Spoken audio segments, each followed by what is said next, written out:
friends for this special day's service. They dedicated to the motherhood. And so I have thought of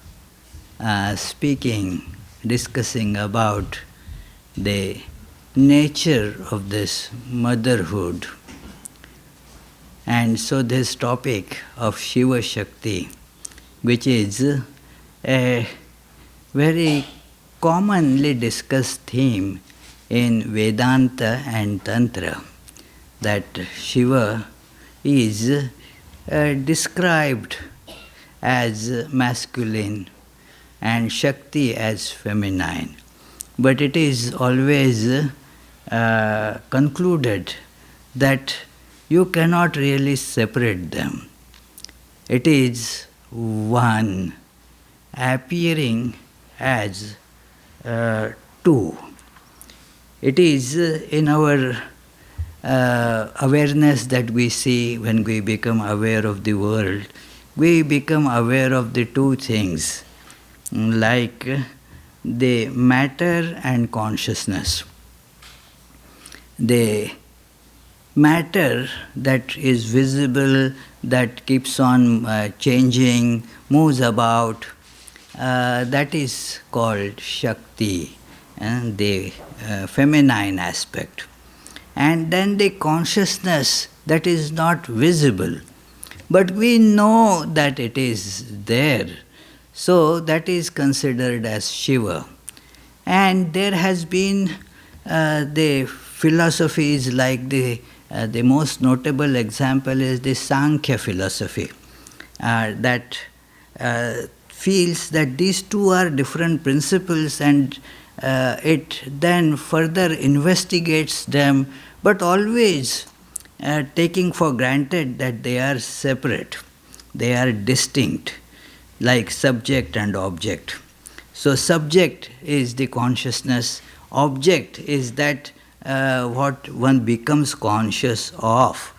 So this distinction you can see in all our understanding, all our behavior, all actions and interactions that we have, they are based on this idea that there is subject and object and they are distinct. And so Sankhya, therefore, this philosophy goes further, and it is very logically, rationally developed philosophy. So it reaches to the conclusion that these two principles are there, the conscious principle and then the principle of matter. And matter principle seems to be that which brings about all the differentiations, all changes, but it is one because of the differentiation of the consciousness. It appears to be many. According to Sankhya, therefore, there are many, infinitely many conscious souls. And Prakriti is one. Prakriti, that is matter, is one. But as the souls differently enter in that, it appears different. Then how they get mixed up with each other, what caused the combination, how when we say that the souls are different, the soul here is different from the soul there, of course there is rationale that they point out that each individual different soul has its own actions and its own result that they don't share with others. For example, you can all see this, that if this person eats, then the soul here feels satisfied, and the soul in Sukalyan there, he will not, that will not feel, fulfilled. So there must be therefore this distinction, that the I, the self in everyone has to be different. They are on different journeys. Each does actions and therefore carries a distinct, separate result of the actions get incurred by that soul, and thus they have to be different. But how they are different, where can you show the differentiation exactly? That is a problem. You cannot show. Because the Vedantists, they point out that whatever differentiation you are showing is actually the differentiation in this matter. Where I and others differ, you can show that the bodies are different. Means what? You are basically showing the matter, you are not showing the soul. How the souls become different from each other? They do not become really different in themselves, but because of the pot, like the body or the mind, the pot that you keep, that seems to make for the differentiation. Like water, you pour from the same jug, you put water into different glasses, different pots. Then according to the pot, you give them that water in this pot, water in that pot, water in the third pot. Now, is the water different, or because of the pot in which it is kept, it appears different? So, therefore, Vedanta tells that this is not the right idea. Actually, the self is same everywhere. And the distinction, the differentiation that we see is only an appearance. And that how this happens, you need a power, to have any transition in the world, you need power. In fact, that is how even in dynamics they define force. What is force? That makes the state of any matter change. That is force. That is, in fact, Newton's first law of motion that gives the characteristic of what is called force. That automatically the things is, because of the inertia, it will continue in the same state, either that of rest or uniform motion. It will not change automatically unless some force is applied there. So, this force, which again you can see that this force is what makes us see. Although one, it makes us see everything so different. What causes this oneness to become many? Well, that is the power, and that is the mother. Because through this womb of this power that everything has come up. Because of this power that makes one appear as many, we now have all this universe. Everything has taken birth from here, and therefore that gets called as power. This is power. But are they different? Vedanta says they are different and they are not different. You cannot really say that they are not different. And can you say they are different? No, you cannot say that they are not different also. One analogy is given by a great sage, and actually today's talk I have based on the 3 beautiful verses by this great sage, Jnaneshwar. He lived in Maharashtra and had composed that many wonderful texts. The most famous is his commentary on Bhagavad Gita. It is called Bhavartha Deepika, means bringing out the inner meaning. That is, and it is called more known by its popular name as Jnaneshwari, because composed by Saint Jnaneshwar, so called Jnaneshwari. But he has another book where he just brings out his own experience, the nectar of his own experience. That book is titled as Amritanubhav or Anubhavamrit. That this experience of immortality, that is the title of that book. And there he begins by saluting the Shiva and Shakti together. And these, although the book is in Marathi, these 5 verses that are in the beginning, that he has composed them in Sanskrit. And they are poetically tremendous, as every line composed by Jnaneshwar is so rich in poetry. But these verses, while being rich in poetry, they are also philosophically wonderful, very rich philosophically as well, especially to bring out this principle of Shiva and Shakti. Jnaneshwar, he was in the tradition of what is called Kashmir Shaivism. An offshoot of Kashmir Shaivism is what is called Natha tradition. And Jnaneshwar belonged to this Nath tradition from Matsyendranath, Gorakhnath and so forth. So Jnaneshwar belonged to that tradition, and so he is now saluting the two. And he said how they are different and same, now suppose you stand in front of the mirror. Just imagine, you stand in front of mirror. What do you see? You see yourself. Is what you see in the mirror different from what you are? Yes and no. It is after all reflection, but it is, you are there, you see yourself as there. Are they two or one? Well, it is look like two, but are really there two there? You move away from the mirror. Now does your reflection still staying there waiting for you?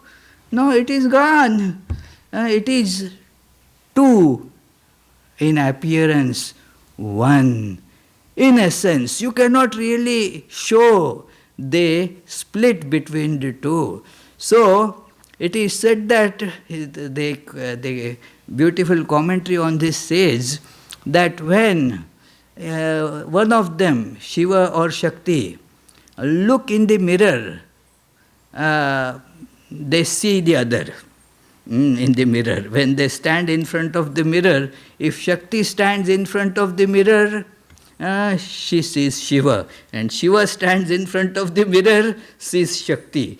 So they are same yet different. This world is Shakti, but it is reflection of Shiva. So you can start it from Shakti and reach Shiva. You can start from Shiva and reach Shakti, because they are one and the same. In the beginning, he salutes his own Guru as the manifestation of the absolute Brahman.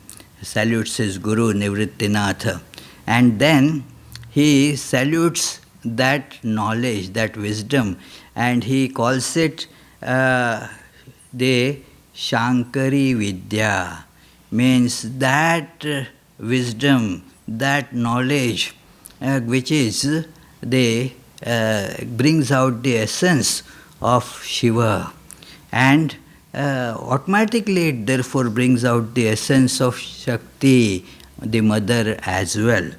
And he says that is how in the world it appears as my teacher, the Guru. Guru Rityakhyaya loke sakshad vidya hi shankari jayatyadnya namastasyai dayardrayai nirantaram. Actually, each word is so beautiful that it is by the term Guru.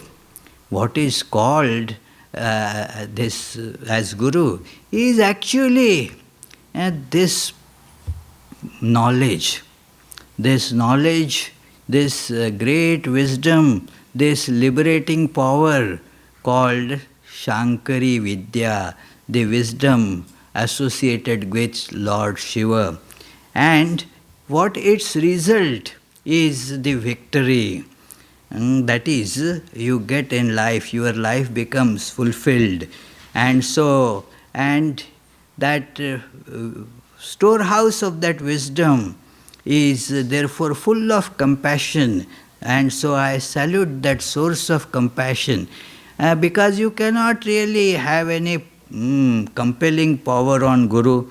It is not like our teachers in the school, that you pay certain fees and then they are bound to teach you. Not like that. It is only out of compassion that this teaching can come out of them. They take compassion on you, and so it doesn't depend on money or anything that you can bargain about. No, it is they take compassion on you. When you surrender to the Guru, then out of compassion the Guru's knowledge pours out, and then you get it. So that is, so he says, Dayadrayai, that I am saluting that.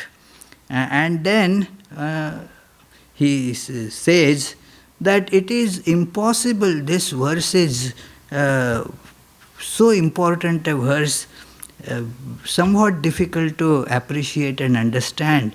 But he says here that Sardham kena cha kasyardham shivayoho samarupinoho, that with whose half the other's half is connected. It is difficult to know how the Shiva and Shakti, they get combined, how they get connected, whose half came first and whose half got connected to it. You cannot describe it, because they are same. Shivayoho samarupinoho. The Sanskrit grammar here, Shivayoho, means of the two, but he describes them as two Shivas, not Shiva and Shakti. They are like two Shivas, means they are not different.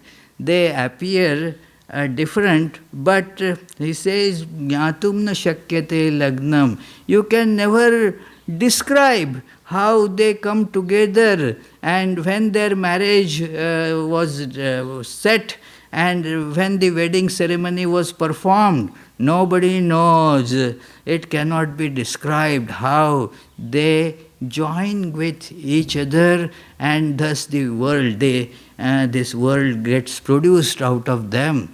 It is, you cannot tell that.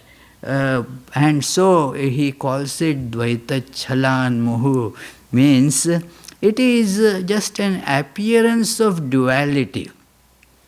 There is actually no duality. The duality we perceive is a product of our particular brain setting, like fire and its burning power. That is the example many sages have given. Sri Ramakrishna used to say this very often, that just as you cannot separate the fire from its burning power. Burning power, well, there is fire with burning power. And when you think of fire, the burning power also gets thought immediately. You cannot separate water and its that quality to wet things. Wetness and water, they go hand in hand. So Shiva and Shakti both go hand in hand.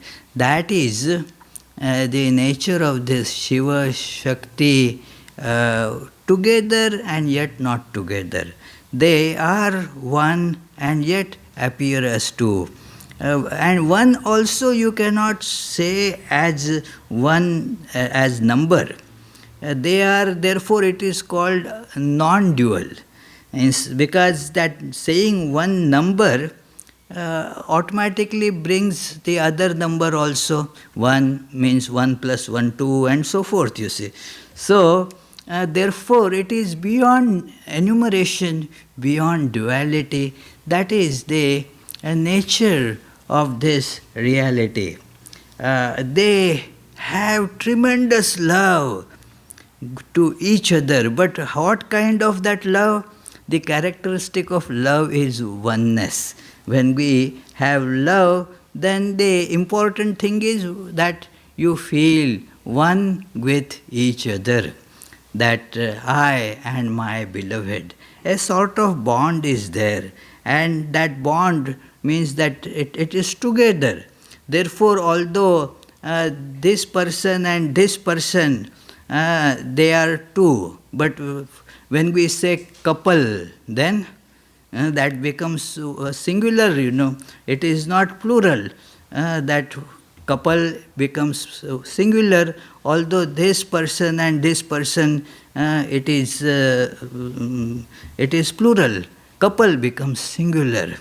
So many, but family becomes one, singular. So, where there is love, you feel that sense of oneness. And so, in this flush of love, imagine now the love between Shiva and Shakti. In the flush of love, I am reading a commentary on this verse, that in the flush of love they swallow each other's body. Then they, that is how I ever emit each other to maintain duality. This one emits other. So there is the appearance of duality always. But that when you see the two and try to locate them as two, you see that they are merged, gone. This universe and God, many times it is that creator and creation. They, theologians in some religions, they try to separate them. That there is the God in the heaven, and then this is the universe is created, this universe here, God there, and so forth. But it is very difficult to sustain that understanding either philosophically or in terms of our spiritual practice. It is helpful at a stage, but then you want to go close to God as a spiritual seeker. One wants, let me go close to my God. Even in these dualistic ideas that there is this creator and he created the world. It is in every religion, even in Hindus, you will see, although there is the non-dual Vedanta, more popular are the dualistic schools which maintain that there is a place that God lives. Like Vishnu lives in Vaikuntha, they say there is like heaven, and then this is the world that he governs. So, and then the devotee tries to go closer and closer. If that devotee becomes intensely devoted to Lord, then what happens? Then the Lord gives vision to that.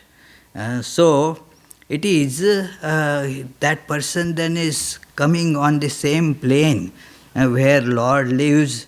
It is this person also comes to that same plane. They are both living in the same town, so to say, and are meeting each other quite often. So that is called somebody now gone there to live. But then further closeness, you are now living in the same town doesn't mean that we meet very often. It is further closeness. We are living in the same house. The first is called Salokya, means we are living in the kind of same world. It is, and then Samipya, means we are living close by. The Lord and the devotee, they are living close by, together in a way. So always meeting each other, talking to each other, discussing with each other. But that also becomes, that little gap, the distance is still jarring. The love does not allow that also to remain. And then therefore it is the next level of closeness is achieved, that is called Sayujya, means becoming one together. So because we want to go close to God, how close can you tell exactly? Only this much and not closer? Closer and closer till the distance is completely eliminated, and then now there are no two, just one appears. So, and then when you try to hold one, you hold other also. It is automatic, there are no two now. So if you hold Shiva, you automatically are holding Shakti also. If you want to hold Shakti, you are automatically holding Shiva also. It is, they are like then the obverse and the reverse of the same coin. If you are holding the coin, you are holding both the sides. So it is because they are together, they are connected, they are one really. So it is in the state of intense love, duality is forgotten. But when there is consciousness of enjoyment, duality appears again as the enjoyer and the object of enjoyment. The constant process of devouring and emitting each other's body by Shiva and Shakti can be well appreciated by observing the phenomena of, say, he says, he gives the analogy of twilight, that it is when the day begins, it devours darkness and emits light, and when the night falls, it devours light and spreads darkness. Likewise, Shiva and Shakti play similar sport, consuming or emitting the phenomena of Supreme Self. So, it is like that. Shiva is emitting Shakti, Shakti is emitting Shiva, and you do not know who is in the beginning and who came later. It is impossible to tell that. So it is therefore called, it is just the play of duality. There is no duality, Dvaita Chalan, appearance of duality, that's all. And so in the third verse, he says, I am therefore saluting the two mothers. He said, instead of saying the father and mother, he says, both are the beginners of this universe, and I salute them both as one. Because I am not able to tell whom I am saluting. If I see Shakti, I see Shiva. If I take water, I take wetness also. No, I don't want wetness. I want only water. I cannot take it. So it is like that. That if I am praying to Shiva, I automatically am praying to Shakti. If I am praying to Shakti, I am automatically praying to Shiva too. So this is the divine motherhood. And therefore, through this divine motherhood, it is what manifests is the non-duality. Advaitam Atmanas Tattvam Darshayanto Mithastaram. That it is therefore in this treatise he says, what I have done is try to explain this essential non-duality of the mother Parvati and father Shiva. Their essential non-duality, Shiva and Shakti, their essential non-duality, that is what I have tried to explain here. And also to expound this idea of all this, actually the duality that we feel in this world as illusory. That also I have tried to explain. All duality is mitha, means an appearance. They are different and they are appearing different. The difference is only in appearance, not in oneness. So, it is... and why am I saluting them? Why am I worshipping them? Because thereby tayo tattva bhipattaye, to bring out the hidden principle, the hidden truth about that, and that truth shining forth, my ignorance goes away, and thus I realize my oneness with it. So, Abhijit,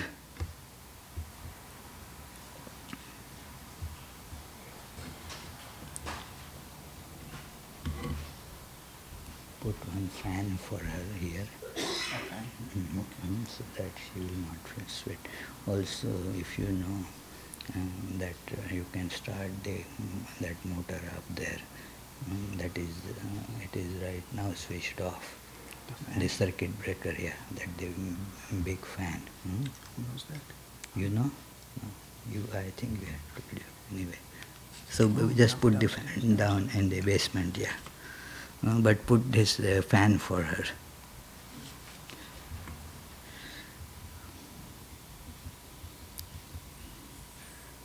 So, to see this principle manifest in our life through this praying to Shiva and Shakti, and that we feel close connection when we see that they are my parents, especially with mother. Why mother worship is so popular, especially in India? You will say father worship is secondary, not much attention is given to that. Mother worship is more popular, common. It is so, it is because mother is appreciated more. Mother also takes care of the children, irrespective of the shortcomings of the children. The difference is this, that mother understands the shortcomings, that, well, after all, they are my children, so I can't be blaming just them, So, therefore, she takes care of them, she loves them anyway, which father, well, wants to be a more strict disciplinarian, and so the children, they try to, keep a little extra distance from father. To mother, there, and as Sri Ramakrishna used to say, even if the mother gives some beating, the child cries, holding on to the skirt of the mother. So it's like that. So they, because of that closeness. So God as mother, our own somebody, that you feel more closeness. So therefore the prayers are directed, also easy to pick up fight with mother, that why did you not do like this? It is to me, I need this, I demand this. you can do that with mother.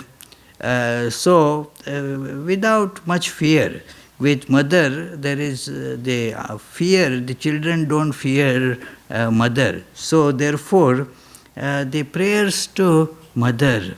So, this is, and when you pray to mother, it automatically is the prayer to father, because that is, there is that oneness with them.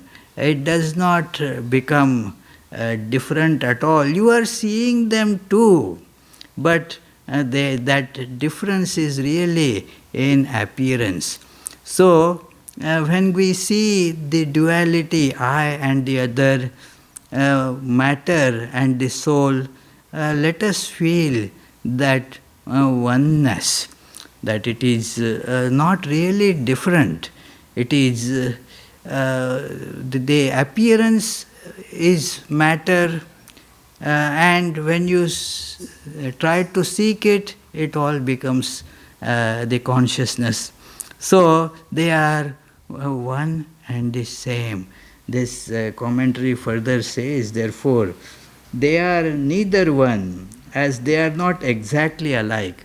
The illustration of the mirror, you stand before the mirror, it is not exactly alike, because the left becomes right, right becomes left. So, not exactly same, but yet that is I.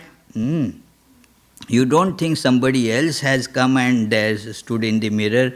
It is I. When you see that you are rubbing your nose, that fellow in the mirror also rubs the nose. It is all identical there. So there is that identity and yet difference.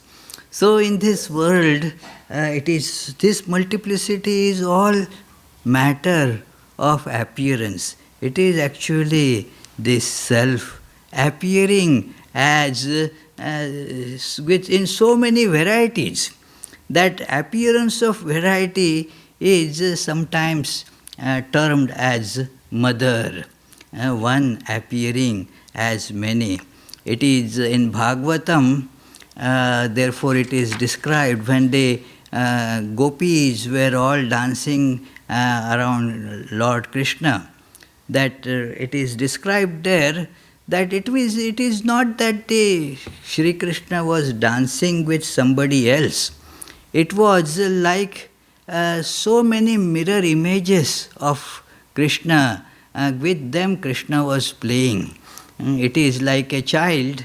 It is the mirror is there, and then the child sees his own image and starts playing with it. So Lord is seeing so many mirror images and is playing with all those mirror images. So this is what is given as the predominant idea here, that to bring out this, I am giving this duality to just enjoy.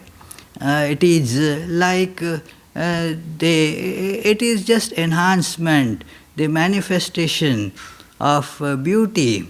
So when it appears many, you can appreciate the beauty more, like the ocean with so many waves. Now that multiplicity of waves do not hurt the unity of the ocean. The unity of the ocean is still intact, and yet you have the multiplicity of the waves seen there. They are neither one, as they are not exactly alike, nor are they two, as they are not very much different. How can we understand their nature and form? The two things are said to be different when the substance and existence of each other is independent of other. That is how actually we say the two things are different. That substance and material in two, that is different. So, for example, I can touch this without touching this podium. So the two things are separate, two things are different. They are not concomitant. So they are therefore separate two distinct things, or they are separable. They can be connected like the plug that put into this socket. Now they are connected, but you can take it out and then you can show the difference. So in that case there is the two distinct things where you can put them together maybe, but you can always see that them as separate. So how intense is their desire to enjoy themselves, this Shiva and Shakti, they are enjoying themselves, each other. But it is so intense that it is not, this is the analogy of human conjugal love, but it is just the analogy. There is the intense desire, but there is no possibility there. But here, since they are actually one, there is this possibility that it is, they merge their duality and become one, so much so that they do not allow their unity to break even for fun. So this is this Advaitam, Atmanas Tattvam, this non-duality is thus expressed in this way.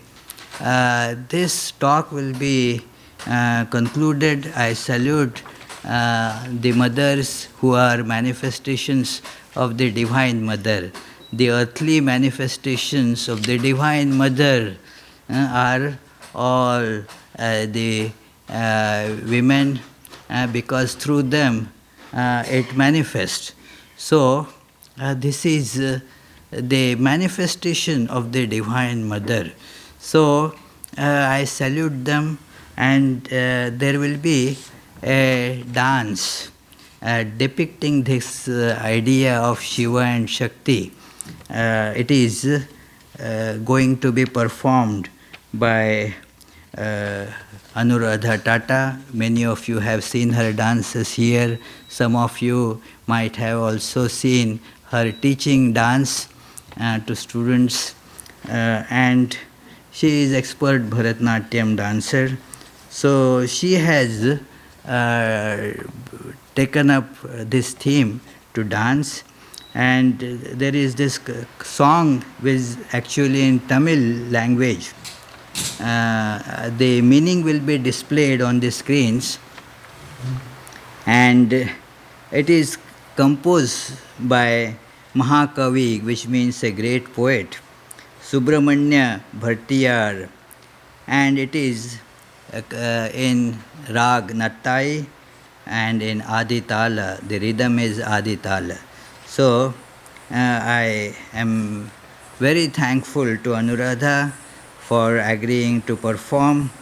The song that you will hear will be from this audio system. It is being played overhead and sung by Murlidharan, R. Murlidharan. Shiva Shakti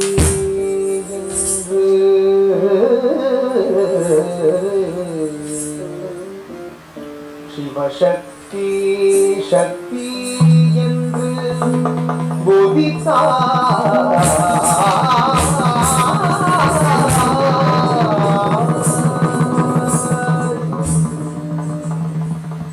Shiva Shakti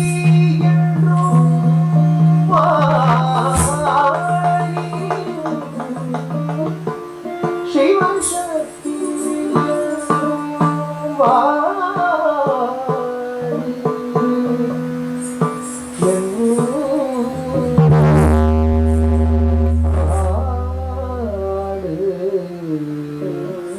Shiva Shakti Shakti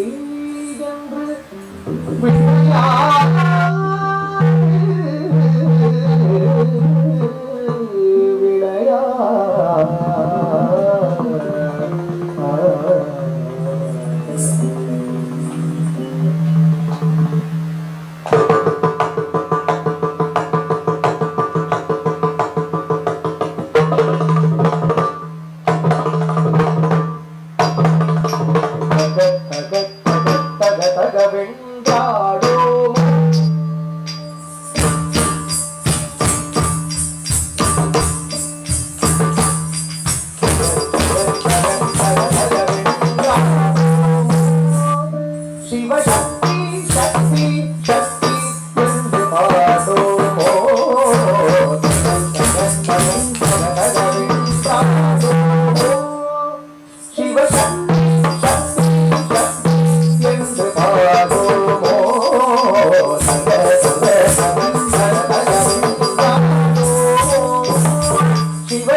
போதெல்லாம்